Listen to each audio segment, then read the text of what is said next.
As the corporate parent of children, the state has a special responsibility for their well-being. Like any good parent, it should put its children first. And that means being a powerful advocate for them to receive the best of everything and helping children to make a success of their lives. As elected members, it's your job to make sure that the service looked after children and young people experience a positive, outcome-focused and aspirational. Claire is now 17 and a half and has left foster care. She's been living in a flat for 6 months. The thing is, Claire was really adamant that she wanted to live an independent life as soon as she could. She was really enthusiastic. Tina and Mark helped her do it up. She was happy. She was thriving, actually. I love it. In January, I received a telephone call from Mr. Wallbank, the deputy head and designated teacher at Clare's school. Well, she's a very able and unassuming young female. I was aware that she's been struggling for a while. Her attendance was pretty poor before the Christmas holidays, but she's only been in 2.5 days all of January. Oh, right. No, I see. No. Thanks for letting us know. Look, I'll arrange a visit to see what support you need. Laura from Gateway called by. She tried a few times over a 2-week period, actually. Eventually, making contact with Claire. Sorry. Claire, is that you? Yeah. Just been to the shop. Can I come in for a chat? Yeah, I suppose. I don't know how much I get. Not enough. Not that great much. So how do you manage your travel to school? Fine. Missed a few lessons. I can catch up on the computer. So is it okay if I come back to see you next week? Whatever. Right. It became apparent Claire was struggling to cope, financially and emotionally. She didn't want to be seen to be failing, so she backed off from everyone and everything. She'd become really isolated.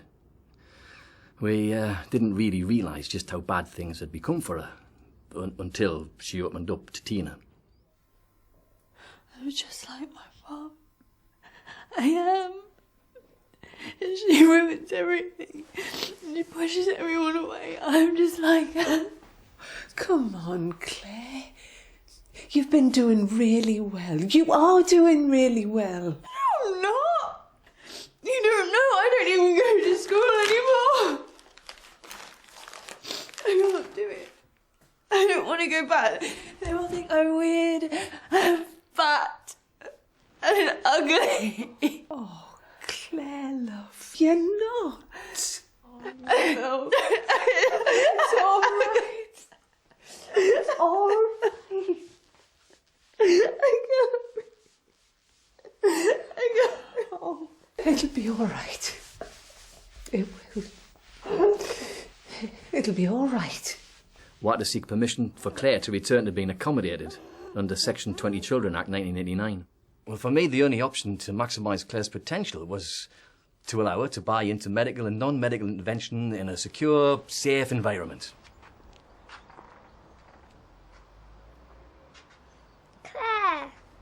Progress educationally and emotionally was inextricably linked to Claire staying with Tina and Mark until at least her 18th birthday, with the option of supported lodgings after that. You should choose his Edward Bland. This wasn't the usual pathway, and there were many negotiations with family placement and looked after managers regarding Claire returning into care on a permanent basis. Claire, that's for you.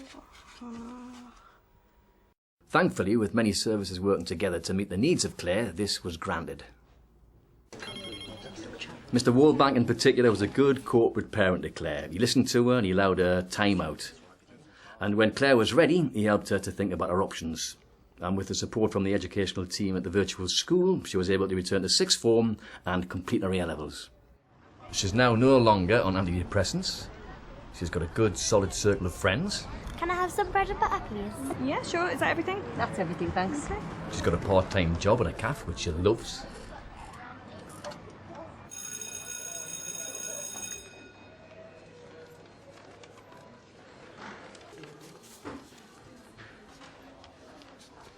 And she's well on her way to achieving her grades and moving on to university.